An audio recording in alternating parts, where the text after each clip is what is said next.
Kashmir file को vulgar कहना मानसिक दिवालियापन है। सच दर्दनाक था और पूरा देश उससे स्तब्ध है। मानवता शर्मसार हुई थी। अब सच सामने आने में 32 साल लगे हैं। पूरे देश ने 32 साल बाद वो सच देखा है और सच को झुठलाया नहीं जा सकता। नरसंहार तो नरसंहार है, चाहे हिटलर का जर्मन में यहूदियों के खिलाफ हो और चाहे कांग्रेसी गुंडों द्वारा दिल्ली के अंदर 1984 के सिख कत्लो गारत हो और चाहे कट्टरपंथी व पाकिस्तान समर्थकों द्वारा आज़ादी के नाम पर कश्मीरी पंडितों के साथ किया गया नरसंहार हो, ये बुलाया नहीं जा सकता, झुठलाया नहीं जा सकता। आज भी लाखों कश्मीरी विश्व के कई कोनों में 1990 से विस्थापित बैठे हैं और उस दर्द की कहानी, उस दर्द को बता रहे हैं। इसलिए जो लोग इस पर हास्य पर टिप्पणियां कर रहे हैं, मैं समझता हूं उनका मानसिक दिवालियापन है।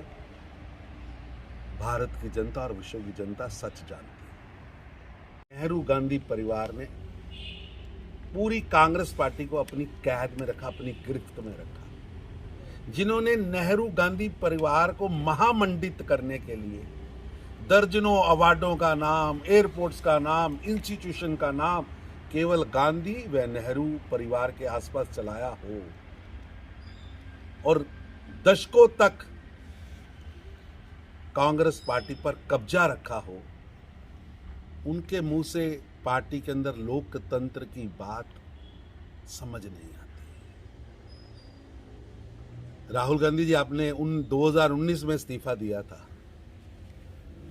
सारी कांग्रेस पार्टी खेरू खेरू हो गई, टुकड़ों में बट गई, लेकिन आपके सामने कोई अध्यक्ष नहीं बन पाया।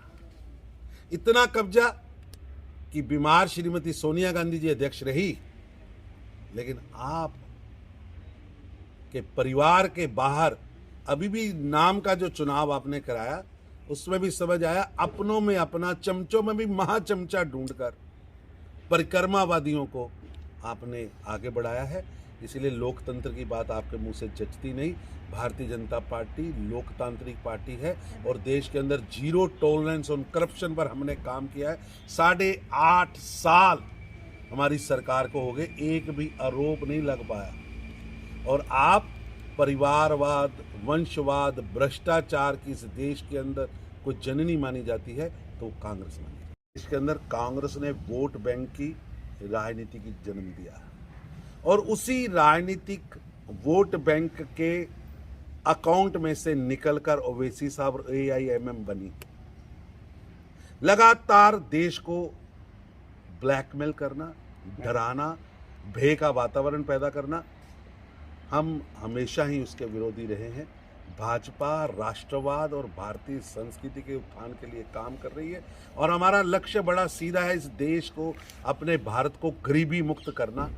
मोदी जी का ध्येय वाक्य है, इस देश को गरीबी मुक्त करना, गंदगी मुक्त करना, जात पात के विष से मुक्त करना, प्रांतवाद के विष से मुक्त करना और ताकतवर राष्ट्र बनाने के लिए काम करना। और सबका साथ, सबका विकास और सबका विश्वास, सबको लेके चलना ही हमारा मंत्र है और उसी पर हम काम। तो वह जरूरी इतला, अगर तुम बिजली हिंद यत गसी तंग छु अमित तुझे बज बज बिजली बिल यवार, तेल लगियो सुन गड़ on grid solar system from जायदान ग्रीन एनर्जी। यथ वनकन गवर्नमेंट के तरफ 65% सब्सिडी दस्तियाब। घर घर छु रोशन करान तो अत पे तमाम लाइट अलाव हीटर, गीजर तो बाकी चीज चलान, यानी बिजली बिल हिंद तोड़ सोलर जोड़। बेमो हीटर फैन बाजारस मज ओनमु युस कम पावरस पे चलान तो मिनटन मज कमरस गर्मा गर्म करान। अखवेरी वारंटी तो होम डिलीवरी दस्तियाब। रब्त करियो जायदान green energy, new sector road, नजदीक Milad public school, Srinagar. Phone number 9419964477।